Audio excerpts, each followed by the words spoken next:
I'm from India, and I've been a Hindu by birth, and so we worshipped I don't know how many idols and how many so-called gods, and like in India you have over 300 million gods. So whatever you want to worship, you can worship. But the whole focus was performance.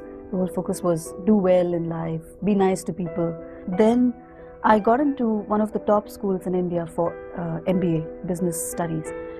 But after I reached there, I realized I wasn't doing that well, and my grades were not, the top.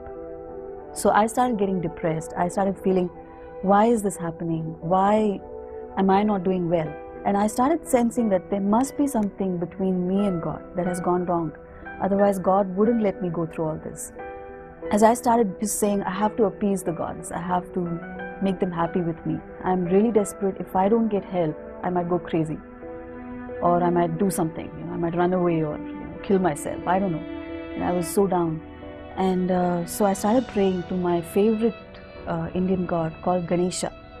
Ganesha is like the elephant god, and he is the god of education, of knowledge. And as a student, I said, oh, if he's on my side, I'll do well.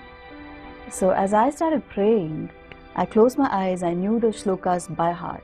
As I prayed, I saw a male tusker, a big, huge Indian elephant, charge towards me as I closed my eyes and prayed. And I opened my eyes and I said, this is really bad, because even my favorite god, Ganesha, has turned away from me. But they're not telling me why. What did I do? If they'll just tell me, I can change.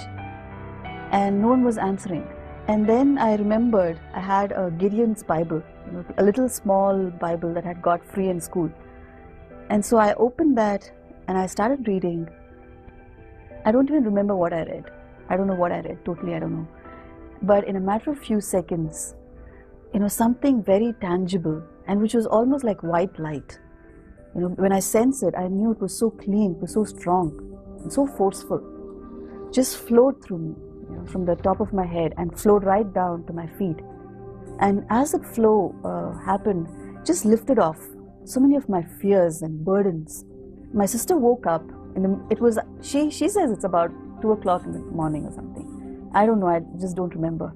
And she saw me and she said, my goodness, your face is glowing. Something has happened. What happened? And I told her, don't worry, Jesus is there. He'll take care of me. So the next vacation, I came back to my home city, and I met the pastor of my church in India, which is New Life Fellowship. And he led me in the prayer. He told me what it means to be born again. I still tell everyone that I meet, I say, he's the only God who communicates. He's the only God who will answer you where you are. A lot of my friends immediately turned away from me, called me names. They've said, oh, you're a fanatic, you're a rebel, you amount to nothing, you're a waste, because now you have Jesus as a crutch for you. I had to confront my own faith, my Hindu religion, I had to confront. And it was difficult initially, because it's like, why only Jesus? What's so special about you that is different from all my other gods? Because in the Hindu faith, it's like all roads lead to the same God. Everyone somewhere gets to the door. But it's not true. Only Jesus is the door. Only Jesus is the one person that we can go through. Everything else is the wall. And you can never get past that. And I remember fighting with Jesus and saying, why did you make it so complex? Why didn't you make 100 doors, 300 doors, so that somehow we'll all enter in? He said, actually, I made it so simple. I'm saying there's only one door, so that you don't get confused.